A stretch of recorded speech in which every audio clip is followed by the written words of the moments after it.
Bakbaka na maya-maya lang ng TNT Tropang Giga kontra dito sa Barangay Ginebra. Pero TNT head coach, Coach Chot Reyes, may dalawa palang player sa Ginebra na pinoproblema na bagong dating at pinangangambahan pa ng mga ito. So sino ito? At dating Jeans Bigman, gagawin raw ang lahat para makakuha man ng spot sa TNT lineup. So yan ang ating mga tatalakayin, kaya wag na nating patagalin pa, tara at atin ang pasadahan yan. Former Barangay Ginebra Bigman na si Ken Holmquist. Ngayon pa lang, thankful na nga raw po at sa opportunity na binibigay sa kanya ng TNT to revive his basketball career. Dahil kasalukuyan niyang practice player ito dito sa TNT at desidido na talagang makipagpaligsahan para makakuha ng spot sa nasabing team. So kung makailan lang, nakakasama na talaga ng TNT si Ken Holmquist sa kanilang mga ensayo. At ngayon nga, para kay Ken, gagawin niya nga raw po ang lahat para makakuha ng spot sa TNT lineup.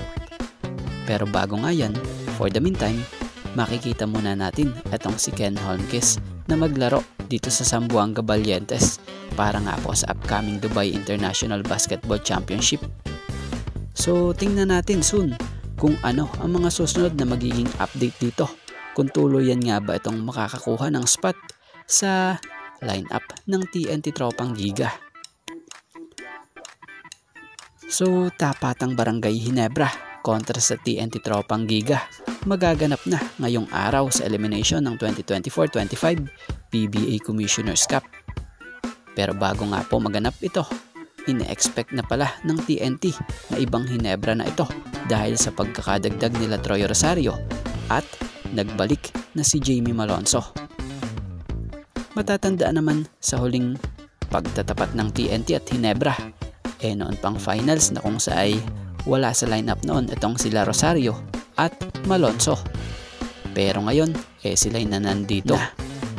Kaya naman, ayon nga kay Jason Castro, maging ito, sa tingin nila, magiging problema nga raw sa kanila itong si Troy. Kasi kaya nga raw nitong ma-stretch ang floor. So hopefully nga raw, makagawa sila ng game plan na magiging pabor sa kanila, yung game.